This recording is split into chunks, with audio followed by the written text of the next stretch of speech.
मोदी म्हणतात भ्रष्टाचाऱ्यांना सोडणार नाही, पण भाजपमध्ये दररोज भ्रष्टाचारी नेत्यांचा प्रवेश होतोय अशी टीका खासदार संजय राऊतांनी केली। तर मोदींच्या मुंबई दौऱ्यावरून देखील राऊतांनी मोदींना टोला हाणला।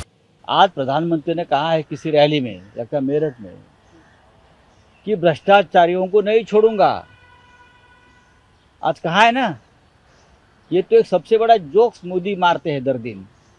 अब बहुत ही जॉनी लीवर के बाद अगर कोई यहाँ राजू श्रीवास्तव बेचारे नहीं है, लेकिन जॉनी लीवर के बाद ये गुजरात का लीवर है जो हमारा मनोरंजन कर रहा है।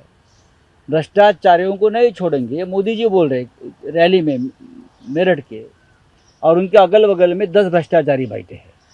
उनके पार्टी में दर दिन एवरेज 5 भ्रष्टाचारी का प्रवेश होता है। आपण म्हणताय ते मुंबईला येत आहे, काय शोधायला येतात? जमिनी शोधायला येतात। अडाणीला कोणती जमीन द्यायची आहे, कोणती शिल्लक आहे का, ते वरून पाहणार आहेत का? गेल्या काही वर्षात भारतीय जनता पक्षानं, नरेंद्र मोदी यांनी, अमित शाह यांनी मुंबई विकली। गौतम अडाणी या त्यांच्या उद्योगपती मित्राला धारावी विकली, मुंबईचे भूखंड विकले, मुंबईचे उद्योग पळवले। आता मोदी 10 सभा घेऊन काय करणार आहेत? अजून त्यांना काय विकायचं आहे? पण एक लक्षात घ्या, मुंबईत 10 नाही 100 सभा घेऊ द्या। मुंबईच्या जनतेने ठरवलं आहे की मुंबईतून भाजपा पूर्ण तडीपार करायची। देशातून होतेच आहे, पण मुंबईत 10 सभा घेतल्यात तरी त्यांना एकही जागा मिळणार नाही।